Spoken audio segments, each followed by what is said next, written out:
ਸਾਡੀ opposition party 12 ਤੋਂ 1 ਜਦੋਂ ਰੈਲੀ ਕੱਢ ਰਹੀ ਸੀ ਤਾਂ ਉਹਨਾਂ ਨੇ ਇੱਕ ਰੂਲ ਬ੍ਰੇਕ ਕੀਤਾ। ਉਹ ਕੋਰੀਡੋਰ ਵਿੱਚ ਆਪਦੀ ਸਾਰੀ ਹੀ ਟੀਮ ਨੂੰ ਲੈ ਕੇ ਚਲੇ ਗਏ, ਜੋ ਕਿ ਪ੍ਰਿੰਸੀਪਲ ਸਰ ਐਂਡ ਸਾਰੇ ਟੀਚਰਸ ਨੇ ਬਹੁਤ ਅਪੋਜ਼ ਕੀਤਾ। ਸੋ ਉਸ ਚੀਜ਼ ਦੇ ਰਿਗਾਰਡਿੰਗ ਉਹਨਾਂ ਨੇ ਸਾਰੇ ਹੀ ਸਟੂਡੈਂਟਸ ਨੂੰ ਕਲਾਸਿਸ ਵਿੱਚੋਂ ਤੇ ਕਾਲਜ ਵਿੱਚੋਂ ਬਾਹਰ ਕੱਢ ਦਿੱਤਾ। ਇਹਦੇ ਨਾਲ ਬਹੁਤ ਸਾਰੇ ਸਟੂਡੈਂਟਸ ਦੀਆਂ ਕਲਾਸਿਸ ਮਿਸ ਹੋਈਆਂ ਤੇ ਸਟੂਡੈਂਟਸ ਵਿੱਚ ਇਹ ਚੀਜ਼ ਦਾ ਕਾਫੀ ਰੋਸ ਸੀ। ਮੈਂ ਮੈਨੇਜਮੈਂਟ ਦਾ ਬਹੁਤ ਜ਼ਿਆਦਾ ਰਿਸਪੈਕਟ ਕਰਦਾ ਇਹਦੇ 'ਚ ਕਿ ਉਹਨਾਂ ਨੇ ਆਪ ਦਾ ਡਿਸੀਜ਼ਨ ਬੈਕ ਲਿਆ, ਬਿਕੋਜ਼ ਉਹਨਾਂ ਨੇ ਉਸ ਕੈਂਡੀਡੇਟ ਦਾ ਇੱਕ ਕਰੀਅਰ ਹੀ ਬਚਾਇਆ ਹੈਗਾ। ਸੋ ਇਹ 'ਚ ਮੈਂ ਤਾਰੀਫ ਤਾਂ ਉਹਨਾਂ ਦੀ ਕਰਦਾ, ਬਟ ਮੈਂ ਓਪੋਜੀਸ਼ਨ ਨੂੰ ਇਹ ਕਹਿਣਾ ਕਿ ਤੁਸੀਂ ਸਾਡੇ ਤੇ ਵਾਰ-ਵਾਰ ਬਲੇਮ ਲਾਉਣੇ ਹੋ। ਤੁਸੀਂ ਹਜੇ ਵੀ ਇਹ ਚੀਜ਼ ਨਹੀਂ ਐਕਸੈਪਟ ਕਰ ਰਹੇ ਕਿ ਉਹ ਕੈਂਡੀਡੇਟ ਤੁਹਾਡਾ ਸੀ, ਉਹ ਮੈਂਬਰ ਤੁਹਾਡਾ ਸੀ। ਤੁਸੀਂ ਕਿਉਂ ਨਹੀਂ ਐਕਸੈਪਟ ਕਰਦੇ?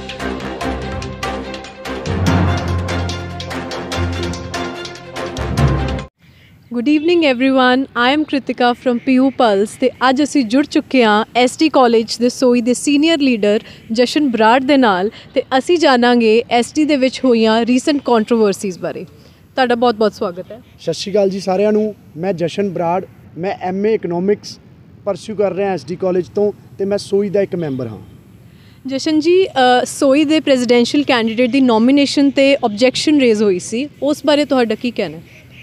जिस दिन असी नॉमिनेशन फाइल कीते ही पहला सानू एलिजिबल करार दिता गया सी कॉलेज वालों, but sari he opposition party ने शाम नू साडे ते एलीगेशनस लाए कि गुरबाज दी 2 कॉलेजेस विच एडमिशन आ। तां कॉलेज वालों एक कमेटी बनाई गई जिहदे विच प्रिंसीपल सर ते इवन DSW सर भी सीगे एंड नैक्सट डे गुरबाज नू 100% एलिजिबल करार दिता गया इलैक्शनस लई। बट मैनू ये दस के बहुत दुख हो रहा कि जिस दिन गुरबाज नू एलिजिबल करार दिता गया उस दिन शाम नू साडी ही ओपोजिशन पार्टी ने एक मैसेज फॉरवर्ड किया काफ़ी ग्रुप्स ते उस च एलीगेशन लाए गए कि गुरबाज दी तां स्टिल 2 कॉलेजेस विच एडमिशन आ, गुरबाज इलैक्शनस लई इस कॉलेज विच आया, गुरबाज स्टूडेंट वैलफेयर नहीं कर रहा।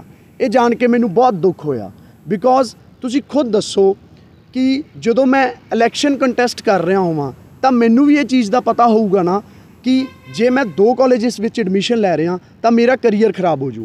बट ये चीज़ां सामने वाली ओपोजिशन नहीं देखती, वो वार वार गुरबाज नू पोक कर दिया, गुरबाज ते डिफरेंट एलीगेशनस लाउंदी आ। बट हुण बच्चों नू भी ये चीज़ का, स्टूडेंट्स नू भी ये चीज़ का पता लग चुकिया कि ये सारे एलीगेशनस गलत ने।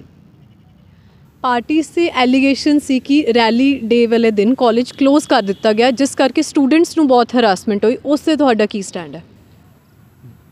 डे बिफोर यस्टरडे सानू एक कॉलेज वालों रिलीज़ किया गया कि दोने पार्टीज़ रैलीज़ कर सकणगियां। सानू टाइम दिता गया 11 to 12 एंड उन्होंने 12 तो 1 का टाइम दिता गया। साडी ओपोजिशन पार्टी 12 तो 1 जदों रैली कढ़ रही सी तां उन्होंने एक रूल ब्रेक किया। वो कोरीडोर विच आपदी सारी ही टीम नू लैके चले गए, जो कि प्रिंसीपल सर एंड सारे टीचर्स ने बहुत अपोज किया। सो उस चीज़ के रिगार्डिंग उन्होंने सारे ही स्टूडेंट्स नू क्लासिस विचों ते कॉलेज विचों बाहर कढ़ दिता। ये नाल बहुत सारे स्टूडेंट्स दियां क्लासिस मिस होईयां ते स्टूडेंट्स विच ये चीज़ का काफ़ी रोस सी। सोई एक पोलिटिकली बैक्ड पार्टी है तो किते ना किते बाकी जिहड़ियां पार्टीज़ ने वो क्लेम करदियां कि असी स्टूडेंट पार्टीज़ हाँ। एज द स्टूडेंट्स ते की इंपैक्ट पैंदा? मैं खुद स्टूडेंट्स नू पुछना चाहना कि तुसी खुद दसो, एक जे असी किसी पोलीटिकल पार्टी का स्टूडेंट विंग का पार्ट हाँ तो उहदे च गलत की आ? मैनू तो इस चीज़ च कदे कुछ गलत नहीं लग्या। मैं तो इस चीज़ चों स्टिल पॉजिटिव थिंग्स लभदा। At least first of all at least असी ये चीज़ एक्सैप्ट तो करते हैं कि असी पोलीटिकल पार्टी का पार्ट हाँ, असी उन्हां दा स्टूडेंट विंग हाँ। मोर ओवर इस बार साढ़े 5 दिन पहला साढ़े सीनीयर्स नाल मीटिंग हुई तो असी उन्हां दी स्ट्रेंथ नू यूज़ किया ते असी उन्हां नू एक क्वेश्चन किया कि प्लीज़ साडे कॉलेज विच BBA BCA ते BCom दी प्लेसमेंट्स बहुत घट होंदियां, जदों कि बच्चे जिहड़े CU वगैरह च पढ़ते हैं उन्हां दियां बहुत प्लेसमेंट्स होंदियां। नाल ही SD च एडमिशन लेना औखा, but still there is no placement. So असी आपदे सीनीयर्स नाल इस रिगार्डिंग गल कीती ते उन्होंने सानू श्योरिटी दवाई कि इस वार तुहाडीआं प्लेसमेंट्स बहुत होणगीआं। ये साडी पार्टी करके सानू ये चीज़ मिली आ, इहदे नाल बच्चों का ही फायदा होऊगा। सो मेरे अकॉर्डिंग इसका कोई इंपैक्ट नहीं, ये एक पॉजिटिव चीज़ आ। बट ओपोजिशन वार वार इनू नैगेटिव ही प्रेजेंट करती आ। ਐਸਡੀ ਕਾਲਜ ਦੇ ਵਿੱਚ ਆਊਟਸਾਈਡਰਸ ਦਾ ਜਿਹੜਾ ਇਸ਼ੂ ਹੈ ਉਹ ਕਿਤੇ ਨਾ ਕਿਤੇ ਹਜੇ ਵੀ ਰਿਜ਼ੋਲਵ ਨਹੀਂ ਹੋਇਆ ਤੇ ਪਿਛਲੇ ਕੁਝ ਦਿਨਾਂ 'ਚ ਸਾਨੂੰ ਇੱਕ ਕੰਟਰੋਵਰਸੀ ਦੇਖਣ ਨੂੰ ਮਿਲੀ ਕਿ ਆਊਟਸਾਈਡਰ ਕਿਸੇ ਪਾਰਟੀ ਦਾ ਦੇਖਿਆ ਗਿਆ, ਉਸ ਤੋਂ ਬਾਅਦ ਉਹਨਾਂ ਦੇ ਪ੍ਰੈਜ਼ੀਡੈਂਸ਼ੀਅਲ ਕੈਂਡੀਡੇਟ ਨੂੰ ਵੀ ਸਸਪੈਂਡ ਕੀਤਾ ਗਿਆ ਤੇ ਬਾਅਦ 'ਚ ਉਹਨਾਂ ਨੇ ਪ੍ਰੋਟੈਸਟ ਕਰਕੇ ਕਿਹਾ ਕਿ ਇਹ ਤਾਂ ਸਾਡਾ ਕੈਂਡੀਡੇਟ ਸੀ ਨਹੀਂ। ਉਸ 'ਤੇ ਤੁਹਾਡਾ ਕੀ ਸਟੈਂਡ ਹੈ ਫਿਰ? ਪਿਛਲੇ 2 ਮੰਥਸ ਤੋਂ ਸਾਡੀ ਓਪੋਜੀਸ਼ਨ ਪਾਰਟੀ ਵਾਰ-ਵਾਰ ਐਲੀਗੇਸ਼ਨਸ ਲਾਉਂਦੀ ਆ ਕਿ ਸੋਈ ਪਾਰਟੀ ਤਾਂ ਆਊਟਸਾਈਡਰਸ ਨੂੰ ਕਾਲਜ 'ਚ ਲੈ ਕੇ ਆਉਂਦੀ ਆ, ਗੁਰਬਾਜ਼ ਤਾਂ ਆਊਟਸਾਈਡਰਸ ਨੂੰ ਲੈ ਕੇ ਆਉਂਦਾ, ਜਦੋਂ ਕਿ ਇਹ ਚੀਜ਼ ਉਸ ਦਿਨ ਪ੍ਰੂਵ ਹੋ ਗਈ ਕਿ ਕਿਹੜੀ ਪਾਰਟੀ ਦੇ ਆਊਟਸਾਈਡਰਸ ਆਉਂਦੇ ਆ। ਉਸ ਦਿਨ ਖੁਦ ਪ੍ਰਿੰਸੀਪਲ ਸਰ ਨੇ ਉਹਨਾਂ ਦਾ ਆਊਟਸਾਈਡਰ ਨੂੰ ਫੜਿਆ, ਉਸ ਦੇ ਨਾਲ ਉਹਨਾਂ ਨੂੰ ਪਨਿਸ਼ ਕੀਤਾ ਗਿਆ ਐਂਡ ਜਦੋਂ ਉਹਨਾਂ ਨੂੰ ਪਨਿਸ਼ ਕੀਤਾ ਗਿਆ ਤਾਂ ਉਹਨਾਂ ਦੇ ਹੀ ਪ੍ਰੈਜ਼ੀਡੈਂਟਲ ਕੈਂਡੀਡੇਟ ਪ੍ਰੋਟੈਸਟ 'ਤੇ ਬੈਠੇ। ਇਹਦੇ 'ਚ ਤੁਸੀਂ ਕਿਉਂ ਵਾਰ-ਵਾਰ ਸਟੂਡੈਂਟਸ ਨੂੰ ਮੈਨੂਪਲੇਟ ਕਰਦੇ ਹੋ? ਸਟੂਡੈਂਟਸ ਨੂੰ ਇਸ ਚੀਜ਼ ਦਾ ਪਤਾ ਲੱਗ ਚੁੱਕਿਆ, ਸੋ ਪਲੀਜ਼ ਉਹਨਾਂ ਨੂੰ ਮੈਨੂਪਲੇਟ ਕਰਨਾ ਛੱਡੋ। ਸਭ ਨੂੰ ਪਤਾ ਕਿਹਦੇ ਆਊਟਸਾਈਡਰਸ ਕਿੰਨੇ ਆਉਂਦੇ ਆ। ਇਵਨ ਮੈਂ ਤੁਹਾਨੂੰ ਇਹ ਵੀ ਦੱਸਣਾ ਚਾਹਣਾ ਕਿ ਕੱਲ੍ਹ ਜੋ ਰੈਲੀ ਹੋਈ ਆ ਉਹਦੇ 'ਚ ਉਹਨਾਂ ਦੇ ਨੀਅਰ ਅਬਾਊਟ 60 to 70 ਆਊਟਸਾਈਡਰ ਸੀਗੇ।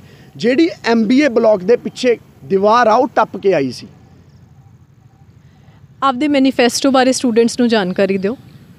ਇਸ ਵਾਰ ਦੇ ਮੈਨੀਫੈਸਟੋ ਤੋਂ ਮੈਂ ਖੁਦ ਬਹੁਤ ਸੈਟਿਸਫਾਈ ਹਾਂ, ਬਿਕੋਜ਼ ਇਹਦੇ ਵਿੱਚ ਇਸ ਵਾਰ ਪੁਆਇੰਟ ਸਿਰਫ ਪਾਰਟੀ ਮੈਂਬਰਸ ਨੇ ਨਹੀਂ ਰੱਖੇ ਹੋਏ, ਇਹਦੇ ਵਿੱਚ ਅਸੀਂ ਸਾਰੇ ਸਟੂਡੈਂਟਸ ਦੀਆਂ ਸੁਜੈਸ਼ਨਸ ਵੀ ਇਵਨ ਲਈਆਂ ਹੋਈਆਂ। ਸੋ ਮੈਂ ਮੇਰੀ ਪਾਰਟੀ ਦੇ ਮੇਨ 4-5 ਪੁਆਇੰਟਸ ਤੁਹਾਨੂੰ ਦੱਸੂਗਾ। ਪਹਿਲਾ ਪੁਆਇੰਟ ਹੈ subject related extra curricular activities. ਇਹਦਾ ਮੈਂ ਮਤਲਬ ਵੀ ਮੇਰੇ ਸਾਰੇ ਦੋਸਤਾਂ ਨੂੰ ਸਮਝਾਊਂਗਾ।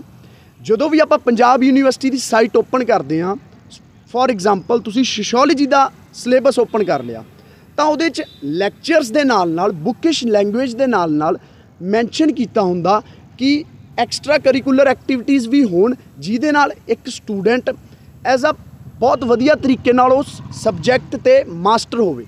ਬਟ ਇਹ 'ਚ ਇਕੱਲਾ ਮੇਰਾ ਕਾਲਜ ਨਹੀਂ, ਸਾਰੇ ਕਾਲਜਿਸ ਇਹ ਚੀਜ਼ਾਂ ਨਹੀਂ ਕਰਾਉਂਦੇ, ਬਿਕੋਜ਼ ਇਹ ਚੀਜ਼ਾਂ ਲਈ ਕਾਲਜ ਨੂੰ ਬਜਟ ਬਣਾਉਣਾ ਪੈਂਦਾ, ਟੀਚਰਸ ਨੂੰ ਜ਼ਿਆਦਾ ਐਫਰਟਸ ਕਰਨੇ ਪੈਂਦੇ ਆ ਐਂਡ ਟਾਈਮ ਕੰਜ਼ੰਪਸ਼ਨ ਵੀ ਜ਼ਿਆਦਾ ਹੁੰਦੀ ਆ।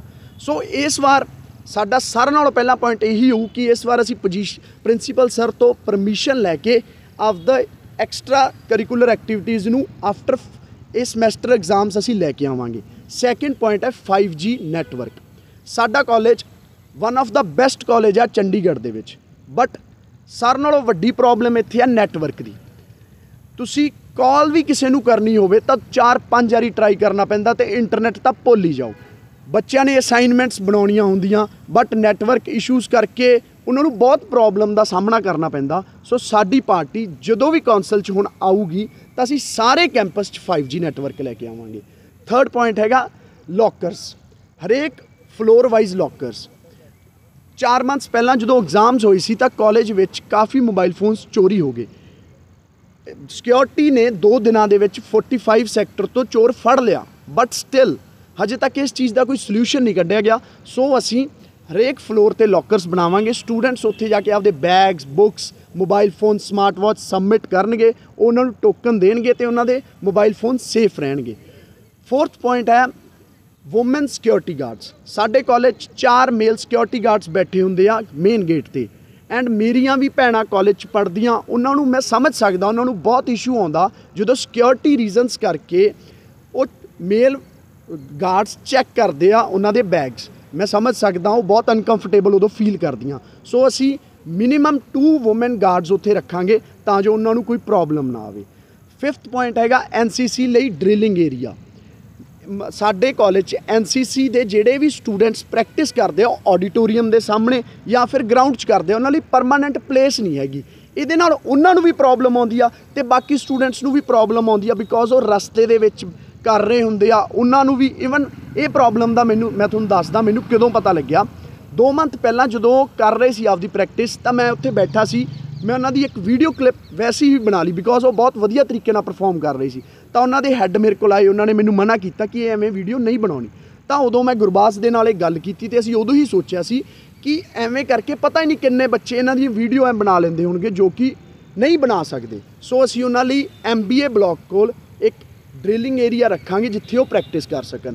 ਇਹ ਸਾਡੇ ਮੇਨ 5 ਪੁਆਇੰਟਸ ਨੇ। ਪੁਆਇੰਟਸ ਹੋਰ ਵੀ ਆ ਜਿਹਦੇ 'ਚ ਅਸੀਂ ਹੋਸਟਲ ਲਈ ਵੀ ਕੰਮ ਕਰਾਂਗੇ। ਬਾਕੀ ਮੈਂ ਤੁਹਾਨੂੰ ਇਹ ਗੱਲ ਕਹਿਣਾ ਚਾਹੁੰਦਾ ਕਿ ਇਲੈਕਸ਼ਨ 'ਚ ਸਿਰਫ 2 ਦਿਨ ਰਹਿ ਗਏ ਆ, ਬਟ ਸਟਿਲ ਮੇਰੀ ਓਪੋਜੀਸ਼ਨ ਪਾਰਟੀ ਨੇ ਹਜੇ ਤੱਕ ਜਦੋਂ ਤੱਕ ਇਹ ਇੰਟਰਵਿਊ ਹੋ ਰਹੀ ਆ ਹਜੇ ਤੱਕ ਕੋਈ ਮੈਨੀਫੈਸਟੋ ਨਹੀਂ ਰਿਲੀਜ਼ ਕੀਤਾ। ਇਸ ਤੋਂ ਤੁਸੀਂ ਸਮਝ ਸਕਦੇ ਹੋ ਕਿ ਉਹਨਾਂ ਦਾ ਕੋਈ ਮੋਟਿਵ ਹੀ ਨਹੀਂ ਹੈ। ਉਹਨਾਂ ਦਾ ਮੋਟਿਵ ਸਿਰਫ ਹੈ ਪਾਵਰ ਚਾਹੁੰਣਾ, ਉਹਨਾਂ ਦਾ ਕੋਈ ਵਿਜ਼ਨ ਨਹੀਂ ਹੈ ਉਹ ਕਾਲਜ ਲਈ ਕੀ ਕਰਨਾ ਚਾਹੁੰਦੇ ਆ। ਉਹਨਾਂ ਨੂੰ ਸਿਰਫ ਇੱਕ ਚੀਜ਼ ਆਉਂਦੀ ਆ, ਬਲੇਮ ਕਰਨਾ। ਇਹ ਚੀਜ਼ ਆ ਸਿਰਫ ਉਹਨਾਂ ਦੀ। ਸਾਡੇ ਵਿਊਅਰਸ ਲਈ ਤੁਹਾਡਾ ਕੀ ਮੈਸੇਜ ਅੱਜ? ਮੈਂ ਪਹਿਲਾਂ ਤਾਂ ਆਪਦੇ ਆਪੋਜੀਸ਼ਨ ਨੂੰ ਇੱਕ ਮੈਸੇਜ ਦੇਣਾ ਚਾਹੁੰਦਾ। ਮੈਂ ਉਹਨਾਂ ਨੂੰ ਇਹੀ ਕਹਿਣਾ ਚਾਹੁੰਦਾ ਕਿ ਜੋ ਤੁਸੀਂ ਟੈਕਟਿਕਸ ਯੂਜ਼ ਕਰ ਰਹੇ ਹੋ, ਕਿਸੇ ਬੱਚੇ ਨੂੰ ਡਰਾ ਰਹੇ ਹੋ ਜਾਂ ਫਿਰ ਕਿਸੇ ਬੱਚੇ ਨੂੰ ਇਹ ਕਹਿ ਰਹੇ ਹੋ ਕਿ ਸੋਈ ਨੂੰ ਨਹੀਂ ਵੋਟ ਦੇਣਾ, ਮੈਨੂੰ ਹੀ ਵੋਟ ਦੇਣਾ, ਤੇ ਉਸ ਚੀਜ਼ ਦੀ ਤੁਸੀਂ ਸਨੈਪ ਬਣਾਉਣੀ ਆ, ਤਾਂ ਮੈਂ ਉਹਨਾਂ ਨੂੰ ਇਹੀ ਕਹਿਣਾ ਚਾਹੁੰਦਾ ਕਿ ਇਹ ਟੈਕਟਿਕਸ ਯੂਜ਼ ਨਾ ਕਰੋ। Because Gurbaz the sorry team SD ਦੇ ਬੱਚੇ ਦੇ ਇੱਕ ਬੱਚੇ ਦੇ ਦਿਲ ਵਿੱਚ ਵਸ ਚੁੱਕਿਆ। ਗੁਰਬਾਜ਼ ਦਾ ਨਾਮ ਇੱਕ ਬੱਚੇ ਦੇ ਦਿਲ ਵਿੱਚ ਆ, ਤੇ ਤੁਹਾਡੇ ਇਹਨਾਂ ਟੈਕਟਿਕਸ ਨਾਲ ਉਹ ਦਿਲ ਵਿੱਚੋਂ ਨਹੀਂ ਨਿਕਲਣ ਲੱਗਿਆ। ਇਹ ਚੀਜ਼ ਕੱਲ੍ਹ ਹੀ ਪ੍ਰੂਵ ਹੋ ਗਈ ਆ ਰੈਲੀਜ਼ ਦੇ ਵਿੱਚ ਕਿ ਗੁਰਬਾਜ਼ ਹੀ ਇਸ ਵਾਰ ਝੰਡਾ ਲਹਿਰਾਊਗਾ। SD ਦੇ ਸਟੂਡੈਂਟਸ ਨੂੰ ਇਹ ਮੈਸੇਜ ਦੇਣਾ ਚਾਹੁੰਦਾ ਕਿ ਜਦੋਂ ਤੁਸੀਂ ਵੋਟ ਦੇਣ ਜਾਓਗੇ ਤਾਂ ਦੋਨਾਂ ਪ੍ਰੈਜ਼ੀਡੈਂਟਲ ਕੈਂਡੀਡੇਟਸ ਨੂੰ ਡਿਫਰੈਂਸ਼ੀਏਟ ਕਰਿਓ, ਦੋਨਾਂ ਪਾਰਟੀਜ਼ ਨੂੰ ਡਿਫਰੈਂਸ਼ੀਏਟ ਕਰਿਓ, ਤੇ ਦੇਖਿਓ ਇੱਕ ਪਾਰਟੀ ਤੁਹਾਡੇ ਕੋਲ ਕੰਪੇਨ ਕਰਨ ਆਉਂਦੀ ਆ ਤੇ ਕਹਿੰਦੀ ਆ ਕਿ ਗੁਰਬਾਜ਼ ਬਾਠ ਆਊਟਸਾਈਡਰ ਆ, ਸੋਈ ਵਾਲੇ ਆਊਟਸਾਈਡਰਸ ਨੂੰ ਲੈ ਕੇ ਆਉਂਦੇ ਆ। ਗੁਰਬਾਜ਼ ਬਾਠ ਤਾਂ ਆਬਜੈਕਸ਼ਨ ਲਾ ਕੇ ਉਹਦੇ ਤੇ ਕਿਹਾ ਜਾਂਦਾ ਤੁਸੀਂ ਤਾਂ 2 ਕਾਲਜਿਸ 'ਚ ਐਡਮਿਸ਼ਨ ਆ, ਆਪਦੇ ਬਾਰੇ ਉਹ ਕੁਛ ਨਹੀਂ ਦੱਸਦੇ। ਜਦੋਂ ਕਿ ਇੱਕ ਪਾਰਟੀ ਆਉਂਦੀ ਆ ਉਹ ਪਹਿਲਾਂ ਤਾਂ ਸਟੂਡੈਂਟਸ ਨੂੰ ਕਹਿੰਦੀ ਆ ਕਿ ਪਲੀਜ਼ ਇਲੈਕਸ਼ਨ ਲਈ ਪੋਜ਼ਿਟਿਵ ਹੋਵੋ, ਫਿਰ ਉਹ ਆਪਦੇ ਬਾਰੇ ਦੱਸਦੇ ਆ ਜੋ ਉਹਨਾਂ ਨੇ ਅੱਜ ਤੱਕ ਪਾਸਟ 'ਚ ਕੀਤਾ, ਫਿਰ ਉਹ ਜੋ ਹੁਣ ਕਰ ਰਹੇ ਆ ਉਹ ਚੀਜ਼ ਬਾਰੇ ਦੱਸਦੇ ਆ, ਤੇ ਜੋ ਉਹਨਾਂ ਦਾ ਫਿਊਚਰ 'ਚ ਮੋਟਿਵ ਆ ਕਾਲਜ ਲਈ ਉਹ ਦੱਸਦੇ ਆ। ਹੁਣ ਤੁਹਾਡੇ ਹੱਥ 'ਚ ਆ, ਤੁਸੀਂ ਇੱਕ ਨੈਗੇਟਿਵ ਕੌਂਸਲ ਲੈ ਕੇ ਆਉਣੀ ਆ ਕਿ ਇੱਕ ਪੋਜ਼ਿਟਿਵ ਕੌਂਸਲ ਲੈ ਕੇ ਆਉਣੀ ਆ। ਬਾਕੀ ਮੈਂ ਐਂਡ ਤੇ ਸਾਡੇ ਪੈਨਲ ਕੋਡ ਦੱਸੂਗਾ। ਸਾਡਾ ਪੈਨਲ ਕੋਡ ਆ 1313 1313। Thank you so much.